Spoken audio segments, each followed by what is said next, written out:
Muy bien, continuamos con más contenido en este su programa Agenda Libre, canal 69 de Claro, 28 de Aster, Toro TV, el canal que te gusta. Abinader Fortunato. Gracias Charlie, de nuevo con ustedes aquí con el profesor Arsenio Hernández Fortuna, una eminencia. Cuando yo digo eminencia es porque conoce el tema de geopolítica. No, profesor, espérese ahí. Arsenio es escritor, es periodista, editor de libros y además es doctor en sociología, Arsenio, o política. Literatura lingüística. Literatura lingüística, el hombre es un duro. Somos casi colegas, yo estudié letras. Por ahí andamos. En la UAS. Sí, pero también Arsenio se formó en Europa del Este y en la Europa del Norte también, porque aprendió demasiado también. Arsenio, sin más preámbulos, vamos a darle a todos nuestros televidentes, amables televidentes, un poquito de la comprensión de hasta dónde se ha dejado la civilización atrás y se ha apelado a la barbarie. Matar a un líder político como si fuera a matar al Papa o como si fuera a matar a uno de las iglesias budistas, de los líderes religiosos, cosa que en la sociología, en la política y hasta en la guerra, eso se respeta.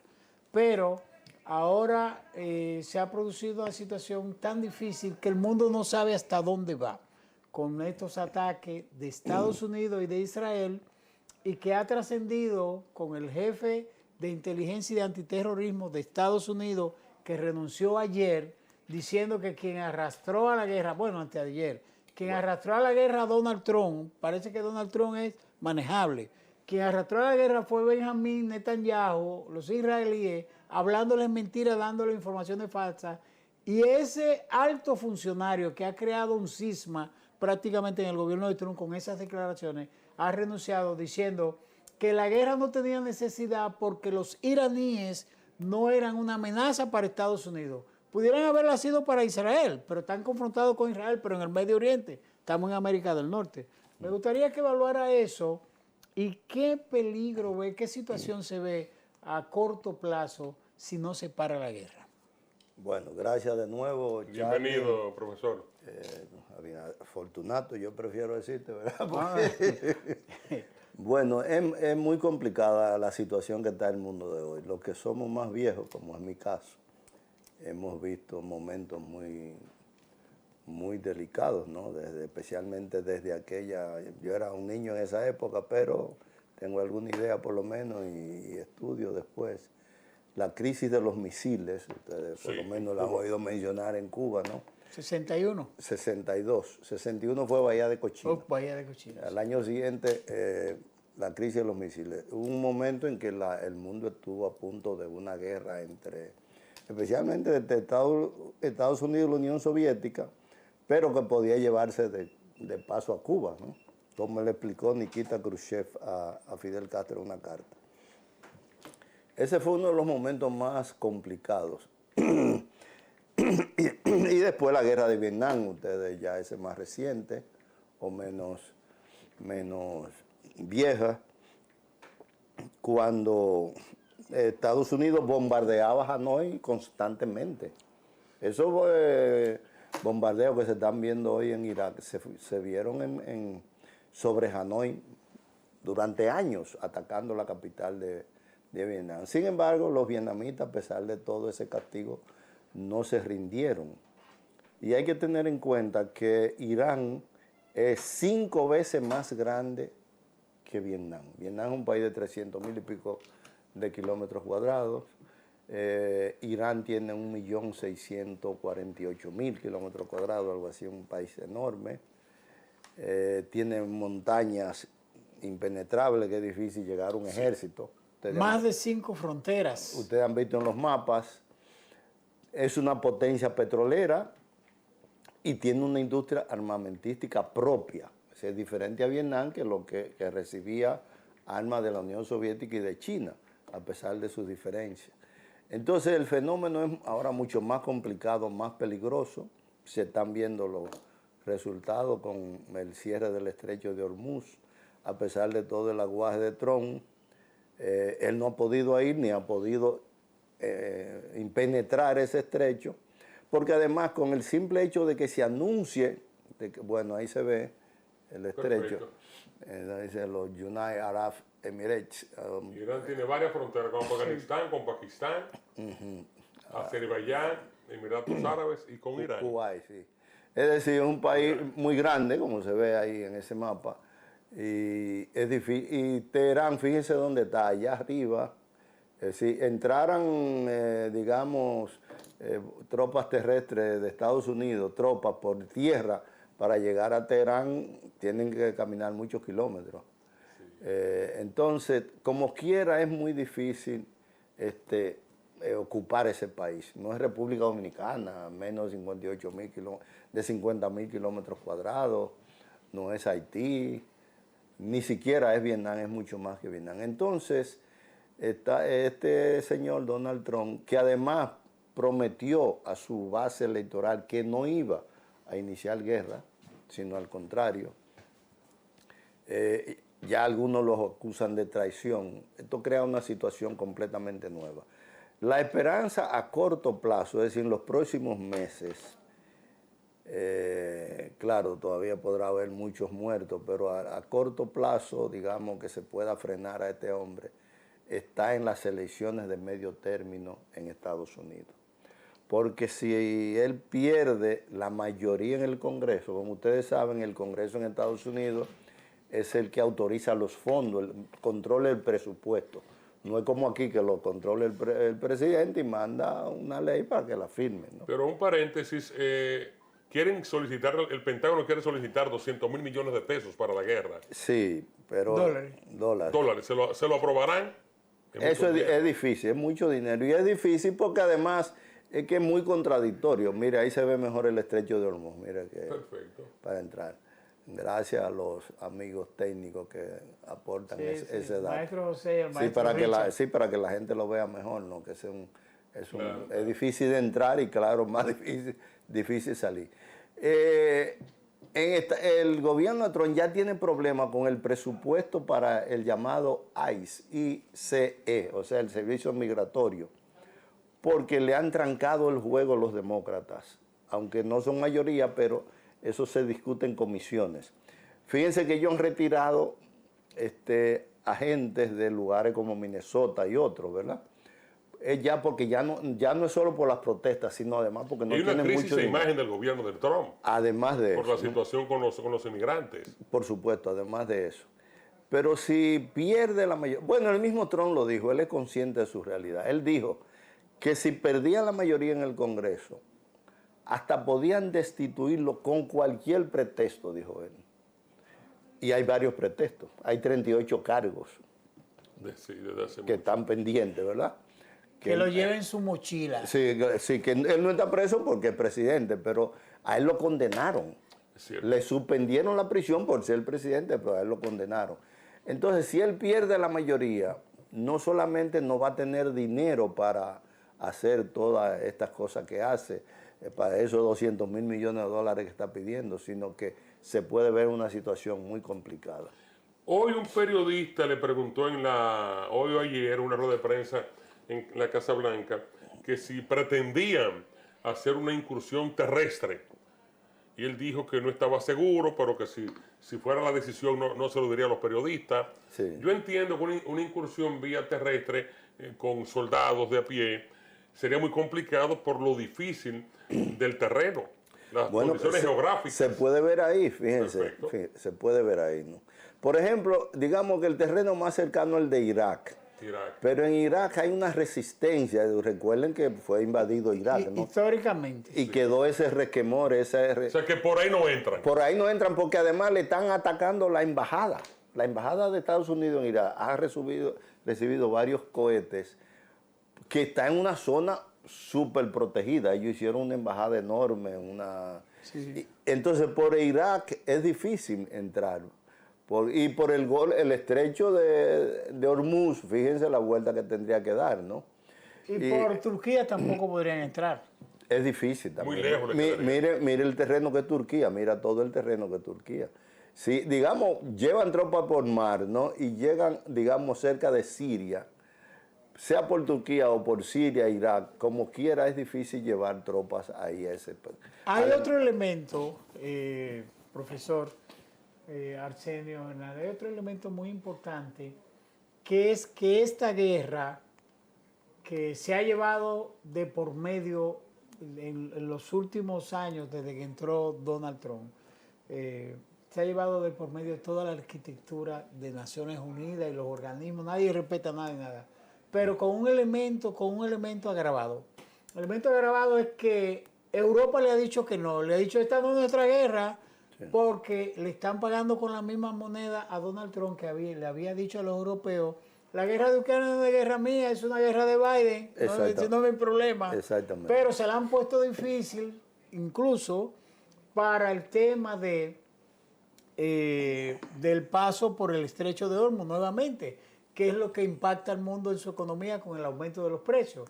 Con un elemento adicional que es el hecho de que hábilmente los iraníes le han dicho no tenemos problema con los amigos o con la gente que no nos está disparando. Le permitimos el paso de los buques.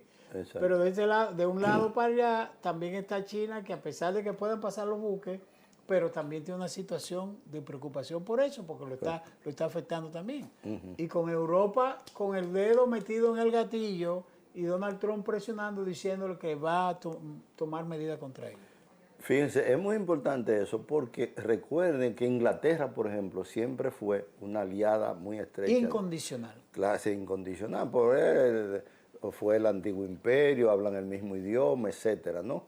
Y los norteamericanos tienen como cierto respeto por los pensadores ingleses. Por ejemplo, Bill Clinton estudió en Inglaterra, sí, ¿no? Sí, la élite. Y su hija también. Sí, la élite estadounidense va a Inglaterra a estudiar, o sea, hay cierto respeto cultural, digamos.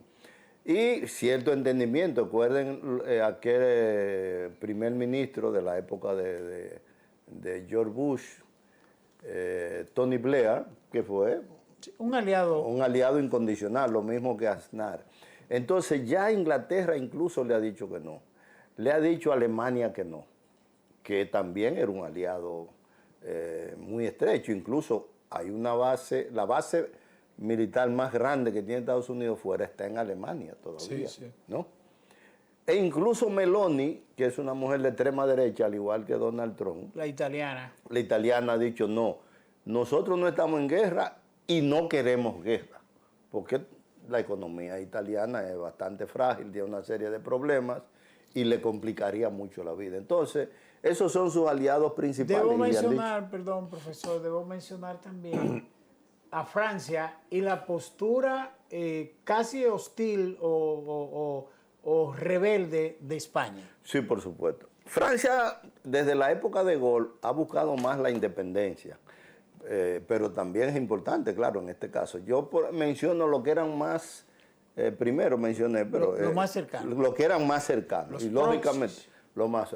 Francia ha tenido esa actitud de cierta independencia, por eso Francia creó sus propias armas nucleares, que no tienen ninguna relación con la de Estados Unidos.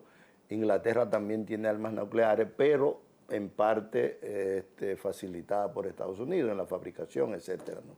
Pero las armas nucleares de Francia son completamente autónomas. Entonces Francia siempre ha querido un papel más o menos autónomo. ¿Está Europa tratando de reivindicar su papel después que con esa postura de Donald Trump frente a ellos? Por supuesto que sí. Bueno, ahí está el mapa de Francia, ahí está Alemania al lado, a la derecha, Suiza, Italia, España. Por supuesto que sí, porque es que al final de cuentas, Europa, la Unión Europea, son más de 500 millones de personas con un nivel de vida tan alto como el de Estados Unidos. Sí. La desventaja de Europa es que no tiene un ejército unificado, no tiene un comandante en jefe que pueda dar una orden y decir, bueno, bombardeen allí, sino que ellos tienen que discutir, reunirse y pasan un tiempo. Entonces eso militarmente es una desventaja. Pero Francia, en Europa no puede dejarse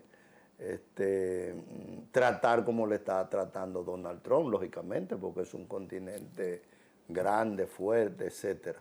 Hace mucho que los alemanes y los franceses, ahí se ven los dos, que por cierto eran parte, recuerden el antiguo imperio carolingio que nos enseñaban en Historia Universal, estaba formado precisamente por Francia, Alemania y el norte de Italia.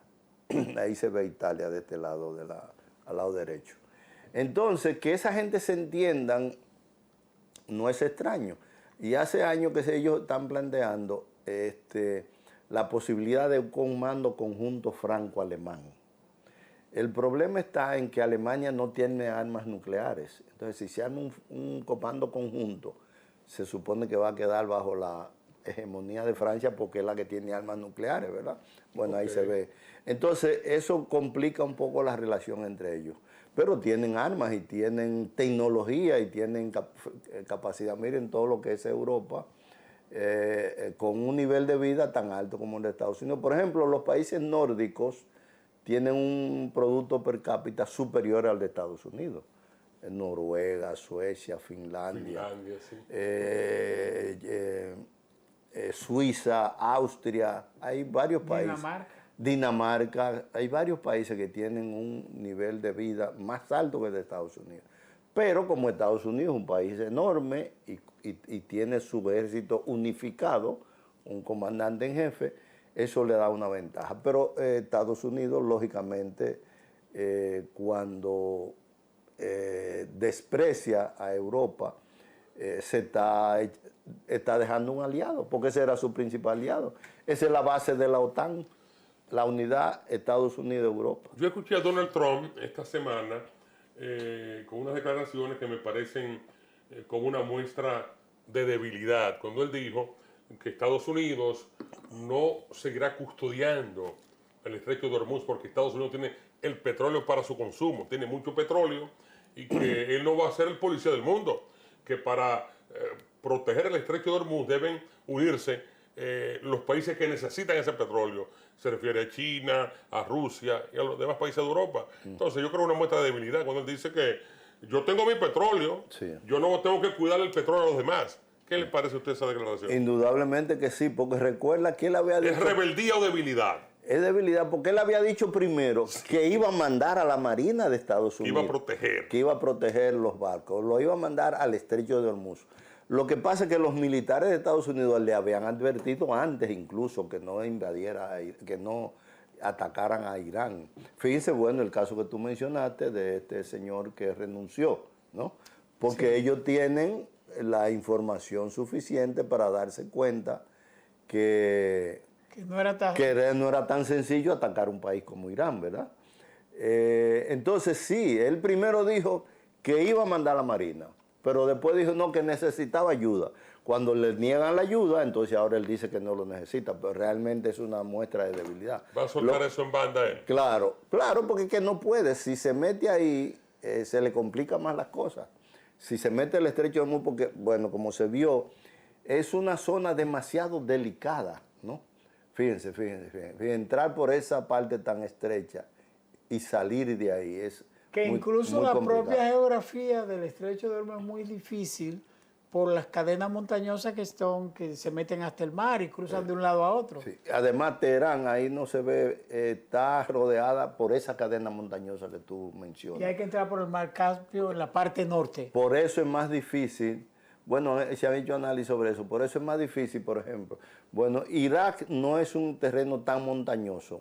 Por eso pudieron entrar relativamente. Además, está más cerca de otros. Pero Irán, y específicamente la capital, está rodeada de montaña, entonces hace más difícil que entren tropas, o sea, la invasión terrestre. O sea, como quiera es muy complicado. Por primera vez, profesor, Israel siente los efectos de la guerra en su propio territorio. Sí. Por ejemplo, ayer Irán advirtió que a los musulmanes y al pueblo en general que se tuviera de estar cercano se da ese lujo, cercano a donde están las petroleras, las grandes petroleras de los países que están cerca de ellos, Omán, Bahrein, Qatar y eso, Arabia Saudita. Pero además para terminar o acometer una represalia por los ataques a los grandes yacimientos de gas natural que han sido bombardeados. Sí. Y hoy entonces Irán atacó la mayor refinería de los israelíes. Sí. Y además la destrucción ha seguido. Sí. Aunque ellos tienen un control absoluto de los medios de prensa, sigue saliendo información de que no le está yendo bien la guerra. Bueno, ¿qué se presagia en esa parte desde el punto de vista de si podría haber una salida para terminar el conflicto, si se busca? Recuerden, ya ellos no hablan de la cúpula de hierro. ¿Ustedes recuerdan? No, hace mucho la llevaron. Sí, hace mucho que ese mito de que Irán podía Israel podía protegerse, eso ya no lo mencionan siquiera. Colapsó la cúpula de hierro. Colapsó. Tantos bombardeos repetidos y tantos drones. Exactamente. Ha habido numerosos muertos, lamentablemente, porque son como quiera. ¿Son confiables esas cifras de 1.300 muertos? Bueno, esas son las que disponemos, no puede haber exageraciones, puede haber. Por ejemplo, el caso de Israel, creo que tú lo mencionaste, ellos tienen un control estricto en cuanto a la información. Puede que haya más muertos, pero ellos no permiten que los periodistas tomen fotos y videos y esas cosas, ¿no? Si puede haber más muertos. Igual, Estados Unidos ya lleva 14 muertos y más de 200 heridos. Deben ser más. Que pueden ser más. Dicen que pueden ser más. Que pueden ser más. Y además de esos heridos, varios por lo menos pueden morirse. Entonces esos ataúdes van a llegar a Estados Unidos. Y eso va a meter presión en la política norteamericana. Por supuesto, como pasó en Vietnam. Pasamos de la guerra, de esta situación de guerra, a una nueva amenaza. La situación de Cuba, que ha puesto en evidencia lo que es el bloqueo de Estados Unidos contra uno de los países más importantes del Caribe, que es Cuba, con apagones donde la gente está pasando la mil y una, pero los cubanos saben que Estados Unidos ha trancado todo el juego de todos los países para sancionarlos si llevan combustible. Pero ahí hay mujeres parturientas, personas enfermas. Las Naciones Unidas lo ha condenado. ¿Cuál es el escenario que se plantea entonces esta situación de Cuba? Bueno, indudablemente es una situación muy complicada para Cuba y la solidaridad de América Latina debe estar presente. Por cierto, el 25 de marzo, el miércoles que viene, se conmemora el 131 aniversario de la firma del Manifiesto de Montecristi. Como ustedes saben, yo soy de Montecristi, sí. Y es una fecha muy importante allá y se va a hacer una manifestación. Generalmente se celebra en la Casa Museo de Máximo Gómez, donde fue firmado realmente. Se va a hacer en el Parque Duarte y de ahí se va a caminar hasta la Casa Museo. O sea, que sea una manifestación abierta de solidaridad con Cuba porque la merece.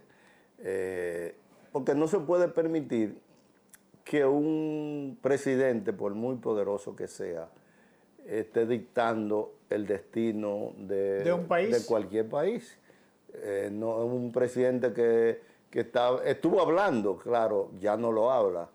Estuvo hablando de que Canadá podía ser un estado de Estados Unidos. Ahora insinúa que podría ser Venezuela. También le interesaba Groenlandia. Ya no menciona Groenlandia porque se da cuenta. Es mediático, sí. Viral. Él le gusta ser viral. Sí. Él parece un influencer, a los foques. Y entonces, exacto. Entonces, cada vez que algo le va fracasando, él coge otro tema, sí. ¿No? Ya no habla de Canadá, ahora está insinuando que podría ser Venezuela. Y menciona la presión sobre Cuba, pero también eso está relacionado con la evolución de la guerra. Pero en Venezuela tomó acción, extrajeron a Maduro y Estados Unidos tiene el control del petróleo. Y sí. Cuidado con los demás. Y de su oro también, Charlie. Venezuela es un país muy rico. En un libro titulado del padre Las Casas, sobre la destrucción de las Indias, dice que el emperador Carlos V le tenía una deuda con banqueros alemanes y le entregó Venezuela para que se cobraran. En esa época ya se sabía, Que en el Venezuela- siglo XVI, que Venezuela era rica. Entonces, bueno, evidentemente Trump lo que quiere es acaparar toda esa riqueza, como lo ha dicho con Bueno, aquí Groenlandia. ya tiene la tierra rara y dijo que cuidado Sí. si la tocan los chinos. Sí, sí. Lo dijo Marco Rubio, su es canciller. es como un vaquero intrépido en el viejo oeste, ¿no? Sin embargo, nos queda un minutito, pero Ajá. quiero asentar sobre el tema de Cuba por una sola razón. A pesar de esa presión, también obliga a rediseñar la política de Cuba, su política como país, su visión de la economía, porque es una economía cerrada y la gente está pasando. Eso obliga también al gobierno cubano a reorientar todo lo que es su política Por supuesto interna. que sí. Ya ellos lo han dicho, que están abiertos a que inviertan los cubanos que están fuera del país. Y Cuba tenía unas buenas inversiones españolas. Los españoles estaban metidos allá hace mucho tiempo, con hoteles, etcétera. Ahora, si tú le trancas el petróleo a esos hoteles, la electricidad, Colapsa. todo eso colapsa. Es cierto. Todo eso colapsa. Pero había un desarrollo turístico. Llegó, Hoteles muy buenos en estado de hoteles. Paradero. Ah, bueno, No tienes que envidiarle nada a la zona de exactamente. Bávaro. Es decir, lo que pasa Playas bellísimas, incluso es una bahía de este lado playa, y un puerto de barcos de esos cruceros. Exactamente. Es decir, que ellos estaban ya abriendo la economía, especialmente los españoles. Recuerden que incluso Estados Unidos, en uno de esos gobiernos, creo que fue en el de Bush, hijo, llegó a imponerle sanciones a compañías españolas que tenían inversiones en Cuba. Es decir, ellos han ido trancando toda esa apertura que inició Cuba, ellos lo que han ido encerrándola en vez de apoyar esa E apertura. incluso lo que hizo el presidente Obama, que llegó incluso a ir a Cuba a Exactamente. final de su gobierno. Y reconoció. 2015. Bueno, todavía están las relaciones. ¿Qué busca diplomáticas. Estados Unidos en Cuba? ¿Qué hay en Cuba? Que no es simple promoción política, simple actitud mediática. ¿Qué hay en Cuba que le llame la atención a Estados Unidos? Ojalá diera tiempo y pusieran el mapa de Cuba. Los estadounidenses deseaban entrar en Cuba desde el principio del siglo XIX. Por la ubicación estratégica. Exactamente, geoestratégica. Cuando uno ve el mapa, Cuba es como una especie de llave geográfica entre la península de la Florida, recuerden que está Claro, arriba, claro, sí, y la península del Yucatán, que está abajo. Recuerden incluso que lo que es el Golfo de México, aunque lleva el nombre de México ciertamente, pero ahí descansa el sur de Estados Unidos, sobre el Golfo de México. Entonces ellos han deseado apoderarse de Cuba hace mucho tiempo. Por eso es que no aceptaron, todavía no aceptan que Cuba se independice, porque que han querido apropiar. Mírenlo ahí se ve, ¿no? Y ya casi nos vamos. Arriba se ve la Florida, o sea, Miami, debajo la península del Yucatán, entonces se entra al Golfo de México. Es una ubicación geoestratégica muy importante. Bueno, ya no hay tiempo para más, profesor. Bueno, gracias. Quisiéramos continuar. Usted va a tener que comenzar, profesor, a las mismas 8 de la noche. Claro, claro, Bueno, claro. Ya depende tenemos de ustedes. 35 minutos, el tiempo, qué rápido se ve el tiempo en tan buena Lamentablemente, compañía. Como gracias. decía, Tan buena compañía. como decía Francisco Álvarez Castellano, ese Papi. Sí. De esta forma llegamos al final de su programa Agenda Libre. Agradecemos al profesor Fortuna, a Arsenio Hernández Fortuna, politólogo, escritor, periodista, un hombre Colega. que Abinader, enriquece de este Fortuna. programa. Y también político. También político. Sí, claro. Ay, claro. no sabía que Por eso estaba- Eddie Pereira le envió saludos. amigo de él también. Gracias, profesor. De esta forma llegamos al final de este su programa Agenda Libre. Como siempre, les acompañaron Abinader Fortunato, el maestro, Mi hermano Charlie Carvajal. su pupilo. Hasta mañana.